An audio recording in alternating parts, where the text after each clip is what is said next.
Gonzalez wasn't home when Cameroonian militants came knocking, probably to deliver their signature ultimatum to join their separatist movement or have his right arm cut off. The 24-year-old economics student escaped to Dela, the country's largest city, only to learn that the government wanted to arrest him for participating in a university protest. He then flew to Ecuador and traveled through 8 countries to the U.S. border with Mexico, including a trek through Panamanian jungle where he saw corpses and refugees crying for shelter, food and water. In his quest to settle with relatives in Houston, Inks now faces a potentially insurmountable obstacle. A new American ban forbids anyone from applying for asylum at the U.S.-Mexico border if they traveled through another country to get there. When you find yourself on U.S. soil, you are well protected, Inks said, sounding upbeat as he waited in Tijuana for a chance to make his case. You are protected by human rights. He spoke to the Associated Press on the condition that he be identified only by his last name due to safety concerns. The U.S. is increasingly aligning itself with wealthy countries in Europe and elsewhere to make asylum a more distant prospect. On Thursday, American authorities sent a Honduran man from El Paso, Texas, to Guatemala. It marked the first time the U.S. government directed an asylum seeker back to that country under the new policy, which gave him an option to file a claim there. He decided against filing a claim and returned to Honduras, according to Guatemala's foreign ministry. Asylum was once almost an afterthought, until an unprecedented surge of migrants made the United States the world's top destination in 2017, according to the United Nations Refugee Agency. The U.S. held its leading position last year,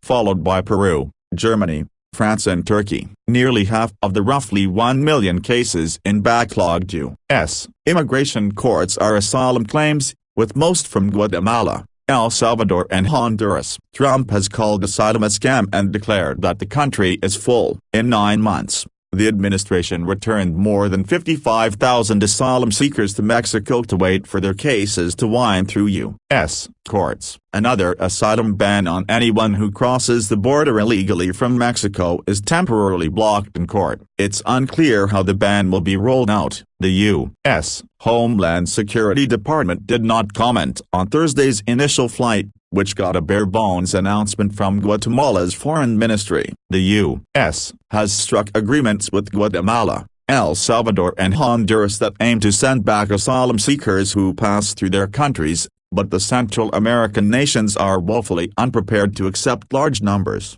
The UN Refugee Agency said Tuesday that the ban is at odds with international law and could result in the transfer of highly vulnerable individuals to countries where they may face life-threatening dangers. Asylum is designed for people fleeing persecution based on their race, religion, nationality, political beliefs or membership in a social group. It isn't intended for people who migrate for economic reasons, but many consider it their best hope of escaping poverty and violence. The U.S. isn't alone in asking other countries to block migrants. After about 1 million refugees traveled through Turkey and Greece to seek safety in Europe, the European Union agreed in 2016 to pay Turkey billions of euros to keep them in refugee camps.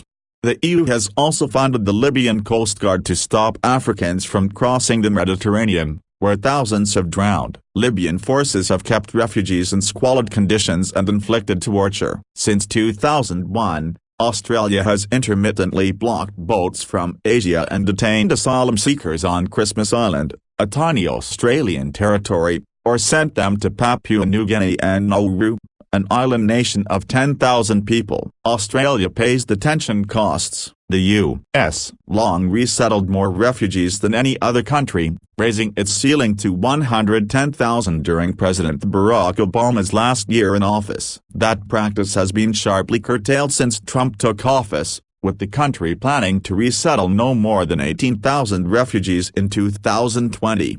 There's this race to the bottom around the world, and governments are looking to each other and trying to figure out what's the harshest policy they can get away with, said David Fitzgerald, a sociology professor at University of California at San Diego and author of Refuge Beyond Reach: How Rich Democracies Repel Asylum Seekers. Cameroonians hoping to follow X's path face mounting obstacles. Ecuador, the main gateway from Europe, began requiring visas for Cameroonians and 10 other nationalities in August, including 6 in Africa. Under heavy pressure from Trump, Mexico is bottling up Cameroonians and other U.S.-bound asylum seekers near its southern border with Guatemala. Hanks walked through Panama's remote, mostly roadless Darien Gap in less than 4 days on his way to the U.S. After giving his tent and raincoat to a woman who was clinging to life, he slept on a stone and prayed for clear skies and morning light. Only about a dozen in his group of 40 men could keep up in a race to a refugee camp on the other side of the jungle. When his 20-day transit permit in Mexico expired, Hanks helped a friend at a Tijuana juice factory for a cut of his earnings and lived at a no-frills hotel in the city's red light district.